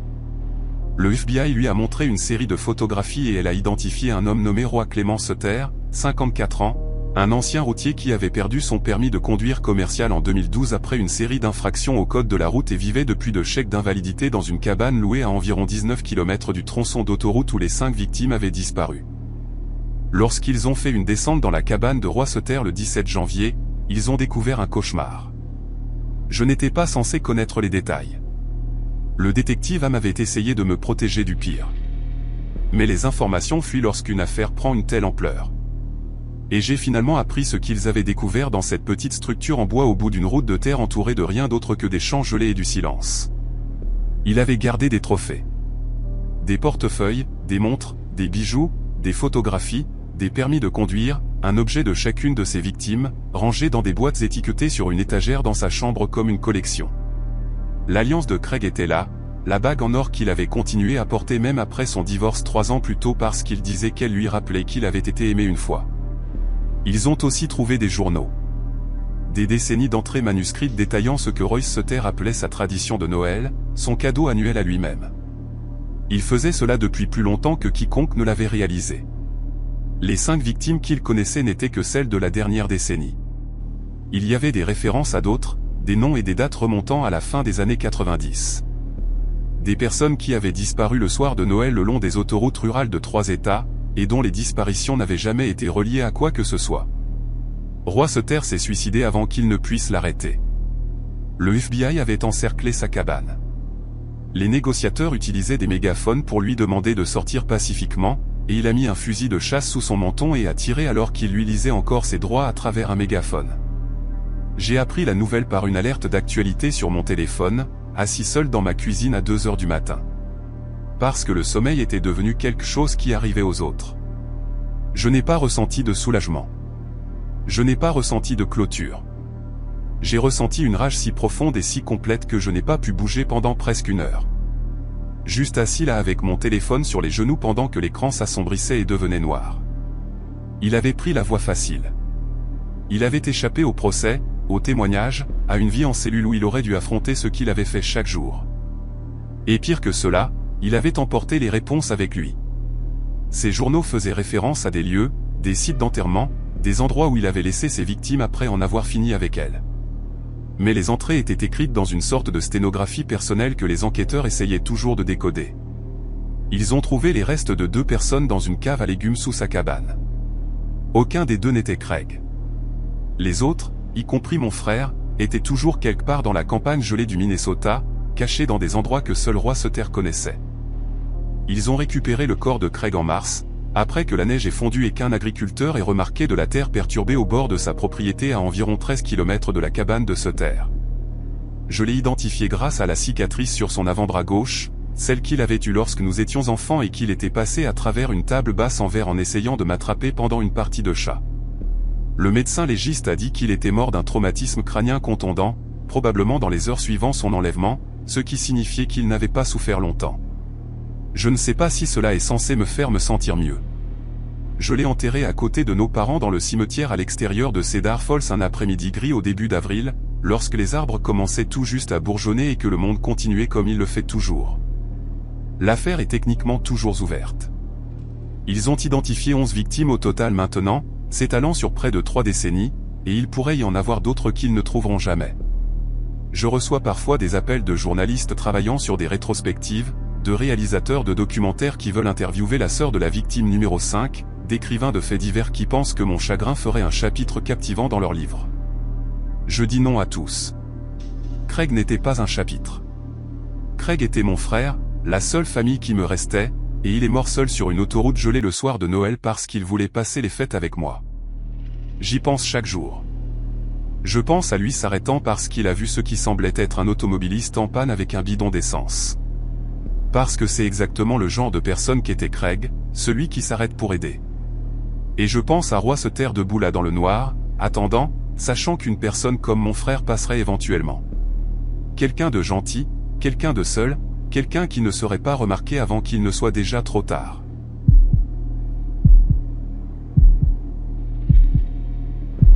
Cedar Falls est l'un de ces petits villages que l'on traverse sans vraiment le remarquer. Le genre d'endroit avec un seul feu de circulation et un dîner dont le menu n'a probablement pas changé depuis les années 80. Mon collègue m'en parlait depuis des semaines, me décrivant leur festival annuel des fêtes, comment ils ferment la rue principale et la transforment en un pays des merveilles hivernales avec des étals en bois, des chanteurs de Noël et assez de chocolat chaud pour s'y noyer. Mon petit ami rendait visite à ses parents ce week-end-là, et je n'avais rien de prévu, alors je me suis dit pourquoi pas. C'était début décembre, un samedi, et le trajet depuis mon appartement a pris environ 40 minutes à travers ces routes de campagne sinueuses bordées d'arbres nus et de vieilles fermes. J'ai obtenu mon diplôme la même année où l'économie s'est effondrée, j'ai passé des années à sauter d'un emploi à l'autre, et je commençais seulement à avoir l'impression que ma vie était enfin sur la bonne voie. Un voyage solo à un festival de petite ville semblait être exactement le genre de journée simple et paisible que je méritais. Je me suis garé à 2 pâtés de maison de la place principale parce que toutes les places plus proches étaient prises. Et dès que je suis sorti de ma voiture, j'ai pu entendre de la musique de Noël résonner depuis les haut-parleurs montés sur les réverbères. Les premières heures ont été exactement ce dont j'avais besoin. J'ai déambulé parmi les étals, j'ai acheté une décoration artisanale pour ma mère, et je me suis offert l'un de ces gros bretzels mous avec de la sauce au fromage. Il y avait des familles partout. Des enfants courant, des couples se tenant la main, des personnes âgées assises sur des bancs regardant les chanteurs de Noël se produire près du kiosque à musique. Une chose que j'ai remarqué assez rapidement était le nombre de Pères Noël qui se promenaient. Pas seulement un Père Noël assis sur une chaise pour les photos, mais peut-être 6 ou 7 répartis dans le festival, portant tous des versions légèrement différentes du costume rouge. Certains avaient de vraies barbes, d'autres des barbes clairement fausses, et ils portaient tous des cannes de bonbons dans de petits paniers, les distribuant aux enfants et posant pour des photos. J'ai trouvé l'idée mignonne au début, cette armée de Père Noël faisant le tour. J'ai même pris une photo de 2 d'entre eux debout ensemble près du stand de chocolat chaud et je l'ai envoyé à mon petit ami avec un emoji riant. Je n'avais aucune idée que l'un de ces hommes en costume rouge allait transformer le reste de ma journée en quelque chose dont je fais encore des cauchemars. C'est arrivé vers 15 heures. J'étais debout près d'un stand qui vendait de magnifiques anges en bois sculptés à la main, essayant de décider si j'en devais prendre un pour ma sœur, lorsque j'ai senti quelqu'un se placer juste derrière moi. Trop près. Ce genre de proximité qui vous rend immédiatement conscient de votre propre corps et de l'espace autour de vous. Je me suis retourné et me suis retrouvé face à face avec l'un des Pères Noël. Il était grand, probablement 1,85 m ou 1,88 m, et son costume était d'une teinte de rouge plus foncée que les autres, plus comme du bordeaux. Sa barbe semblait réelle, grise et hirsute, et il avait ses yeux bleu pâle qui me fixaient directement sans cligner des yeux. Il tenait une canne de bonbons enveloppée dans du cellophane, et il a dit quelque chose comme « un petit cadeau spécial du pôle Nord, rien que pour toi ». Sa voix était basse, presque un murmure, ce qui était étrange parce que les autres Pères Noël que j'avais vus faisaient tous cette voix tonitruante et joyeuse. J'ai souri poliment et j'ai dit « non, merci ». Que j'allais bien. Il n'a pas bougé. Il est simplement resté là, tenant la canne de bonbons à environ 15 cm de mon visage. J'ai essayé de le contourner, mais il a déplacé son corps pour me bloquer. Pas de manière agressive, pas de manière que quiconque regardant aurait remarqué, mais assez pour que je doive m'arrêter. Il a dit que je devrais la prendre, qu'il l'avait choisie spécialement pour moi. Je me souviens avoir regardé autour de moi pour voir si quelqu'un d'autre voyait cela, mais tout le monde était occupé à faire ses achats, à avoir ses propres conversations. Une famille est passée juste à côté de nous, et le père a même fait un signe de tête au Père Noël comme s'il faisait partie du divertissement. Je lui ai dit à nouveau, plus fermement cette fois, que je ne voulais pas de la canne de bonbons. Quelque chose a changé dans son visage alors, juste pour une seconde.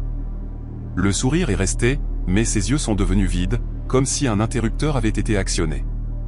Il s'est penché plus près et a dit, « Tu regretteras de ne pas l'avoir prise. » Puis il s'est redressé, a laissé échapper un rire théâtral et bruyant, et s'est éloigné dans la foule. Mon cœur battait à tout rompre. Je suis resté là probablement une minute entière, essayant de me convaincre que j'avais surréagi, qu'il était juste un type bizarre qui prenait son rôle de Père Noël trop au sérieux. J'ai décidé de secouer cela et de continuer à profiter du festival. J'ai acheté une tasse de cidre chaud et je me suis dirigé vers le kiosque où un groupe d'adolescents chantait Douce Nuit avec une harmonie surprenamment bonne. Le soleil commençait à descendre et la température avait baissé de quelques degrés, alors j'ai fermé ma veste jusqu'en haut et j'ai serré mon écharpe plus étroitement autour de mon cou. Pendant environ 20 minutes, j'ai réussi à oublier le Père Noël. J'ai regardé les chanteurs, j'ai applaudi avec les autres, et j'ai même discuté avec une femme plus âgée à côté de moi de la façon dont les enfants étaient talentueux. Puis je l'ai revu. Il se tenait de l'autre côté du kiosque, peut-être à 9 mètres de distance, et il me regardait directement. Pas les chanteurs, pas la foule, moi. Il était complètement immobile, les deux mains reposant sur la poignée d'un grand sac rouge qui était posé sur le sol à côté de lui. Lorsque nos regards se sont croisés, il a levé une main lentement et a fait un signe. Pas un signe amical, un geste lent et délibéré, comme s'il voulait s'assurer que je savais qu'il m'avait retrouvé. J'ai bougé. Je n'ai pas fait de signe en retour, je n'ai pas souri, je me suis simplement retourné et j'ai marché aussi vite que possible sans courir vers l'autre bout du festival. Mon esprit s'emballait, essayant de comprendre si j'étais paranoïaque ou si ce type me suivait vraiment. Il y avait des centaines de personnes ici. Peut-être que c'était une coïncidence. Peut-être qu'il était juste posté près du kiosque et m'avait simplement remarqué. Je me suis arrêté à un stand vendant des bougies et j'ai fait semblant de regarder la marchandise tout en vérifiant derrière moi. Il n'était pas là. J'ai laissé échapper un souffle que je ne savais pas que je retenais. Une femme derrière le comptoir m'a demandé si j'avais besoin d'aide, et j'ai dit « Non, je regarde juste », ma voix sortant plus tremblante que je ne l'avais prévu. J'ai acheté une bougie à la vanille. Je ne voulais pas juste avoir une excuse pour rester là plus longtemps et scanner la foule. Pas de costume bordeaux, pas d'yeux bleus pâles. J'ai vérifié mon téléphone et j'ai vu qu'il était presque 17 h. Le festival devait durer jusqu'à 20 h, mais j'ai décidé que j'en avais assez vu. J'allais retourner à ma voiture et rentrer chez moi. La marche jusqu'à ma voiture aurait dû prendre 5 minutes. Les rues menant à la place principale étaient beaucoup plus calmes, avec moins de lumière et presque pas de monde. La plupart des visiteurs étaient encore regroupés autour des étals et du kiosque, profitant des dernières heures de lumière du jour. J'ai passé une quincaillerie fermée, une petite église avec une crèche sur la pelouse, et une rangée de maisons avec leurs lumières de porche allumées. Ma voiture était garée dans une rue latérale appelée Birchland sous un grand chêne qui avait perdu toutes ses feuilles. Je pouvais la voir depuis le coin, ma Corolla argentée garée là, m'attendant. J'étais peut-être à 15 mètres lorsque j'ai entendu des pas derrière moi. Des pas lourds, des bottes sur le trottoir. Je ne me suis pas retourné tout de suite. Je me suis dit que c'était juste quelqu'un d'autre quittant le festival, se dirigeant vers sa propre voiture. Mais les pas correspondaient exactement à mon rythme. Lorsque j'ai ralenti, ils ont ralenti. Lorsque j'ai accéléré, ils ont accéléré. Ma poitrine s'est serrée, et j'ai senti une vague froide me traverser tout le corps. Je me suis retourné. Il était à environ 6 mètres derrière moi, marchant régulièrement dans ma direction. Le costume de Père Noël Bordeaux semblait plus sombre dans la lumière déclinante, presque marron. Sa barbe blanche captait la lueur d'une lumière de Porsche à proximité. Il ne souriait plus. Son visage était complètement vide, sans expression, et il traînait ce sac rouge derrière lui d'une main. Le sac était lourd. Je pouvais le dire à la façon dont il raclait contre l'asphalte. À la façon dont son bras était tendu par le poids. Il s'est arrêté lorsque je me suis arrêté. Nous sommes simplement restés là à nous regarder au milieu de cette rue vide. Puis il a parlé. Sa voix était calme, presque agréable, comme s'il commentait la météo. Il a dit, « Tu as oublié ton cadeau. » Je n'ai pas répondu. Je n'ai pas pu. Mes jambes semblaient remplies de béton. Il a fait un autre pas en avant et cela a brisé le sort qui me retenait sur place. Je me suis retourné et j'ai couru les 9 derniers mètres jusqu'à ma voiture, bricolant avec mes clés tout le long, les laissant presque tomber 2 fois avant de réussir à déverrouiller la porte et à me jeter à l'intérieur. J'ai claqué la porte et j'ai appuyé sur le bouton de verrouillage si fort que j'ai cru que je pourrais le casser. Mes doigts tremblaient alors que j'essayais de mettre la clé dans le contact. À travers le pare-brise, je les regardais s'approcher. Il ne courait pas. Il n'en avait pas besoin. Il savait que j'étais piégé dans cette voiture sur cette rue vide sans personne pour m'aider. Il est venu droit à la fenêtre côté conducteur et s'est tenu là, me regardant. De près, je pouvais voir des détails que j'avais manqués auparavant. Ses sourcils étaient épais et mal entretenus. Il y avait une petite cicatrice traversant sa lèvre supérieure. Ses yeux avaient une sorte de vide, comme s'il regardait un objet au lieu d'une personne. Il a soulevé le sac rouge avec les deux mains et l'a tenu de manière à ce que je puisse le voir clairement. Puis il l'a balancé contre ma fenêtre. L'impact a fait un bruit sourd et profond qui a secoué toute la porte, pas le son du tissu et des cannes de bonbons, le son du métal. Quelque chose de solide et de lourd était à l'intérieur de ce sac. Il a balancé à nouveau, et cette fois j'ai vu une bosse se former dans la porte. J'ai hurlé. J'ai enfin réussi à mettre la clé dans le contact et je l'ai tourné, mais ma main a glissé du volant lorsqu'il a frappé la fenêtre une troisième fois. Le verre n'a pas cassé, mais j'ai vu une petite fissure se former dans le coin. Il était méthodique, balançant le sac dans un rythme régulier, chaque impact plus fort que le précédent. J'ai mis la voiture en marche arrière et j'ai appuyé à fond sur l'accélérateur sans même regarder derrière moi. Les pneus ont crissé et j'ai failli heurter une boîte aux lettres de l'autre côté de la rue. Il a reculé en trébuchant lorsque la voiture a bondi loin de lui et pendant une seconde j'ai vu une expression de surprise sur son visage, comme s'il ne s'attendait pas à ce que je m'échappe vraiment. J'ai passé la vitesse et j'ai accéléré, le regardant rétrécir dans mon rétroviseur. Il ne m'a pas poursuivi. Il est simplement resté là au milieu de Birchland, tenant ce sac à son côté, regardant ma voiture disparaître au coin de la rue. J'ai conduit directement au poste de police sans m'arrêter, passant de stop et probablement un feu rouge en chemin.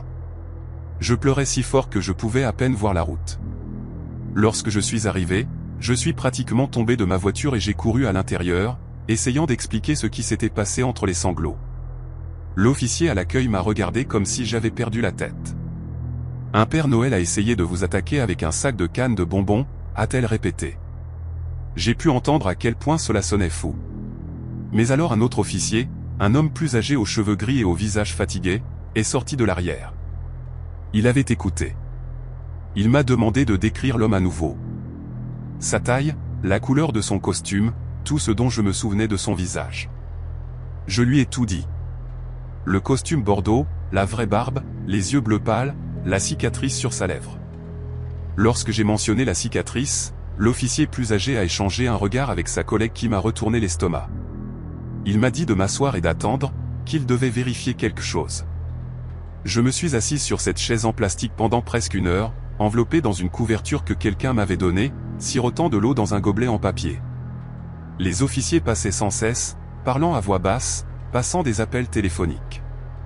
Finalement, l'officier plus âgé est revenu et s'est assis en face de moi. Il m'a dit que j'étais la 4e femme à signaler un incident impliquant un homme déguisé en Père Noël au festival de Cedar Falls ce jour-là. La 4e. Une femme a dit qu'un Père Noël lui avait attrapé le bras près du parking et avait essayé de l'entraîner vers un fourgon avant que son mari n'intervienne. Une autre a dit qu'un Père Noël l'avait suivi dans une zone de toilette portative et avait bloqué la sortie jusqu'à ce qu'elle crie à l'aide. Une adolescente a signalé qu'un Père Noël lui avait proposé de la raccompagner chez elle et était devenu agressif lorsqu'elle avait refusé. Ils ne l'ont jamais attrapé. C'est cette partie qui me tient encore éveillé la nuit. Le festival n'avait pas de système d'enregistrement officiel pour les bénévoles déguisés en Père Noël. N'importe qui pouvait se présenter en costume, prendre un panier de cannes de bonbons à la table d'accueil et se fondre dans la masse. La police a vérifié la zone où j'avais garé ma voiture, mais il était parti depuis longtemps. Ils ont trouvé des marques de dérapage sur l'asphalte de mes pneus et une profonde éraflure sur la portière côté conducteur de ma Corolla, mais aucune empreinte digitale, aucun témoin, rien d'utile. L'officier plus âgé m'a dit qu'il soupçonnait que l'homme utilisait des festivals comme celui-ci depuis des années, se déplaçant de ville en ville pendant la saison des fêtes, utilisant le costume et le chaos comme couverture pour sélectionner et approcher des femmes.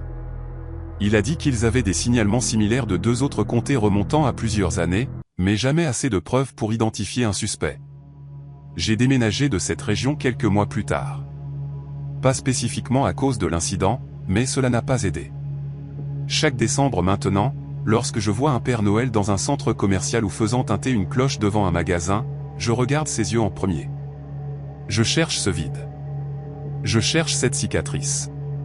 Je n'ai jamais découvert qui il était ni ce qu'il y avait vraiment dans ce sac.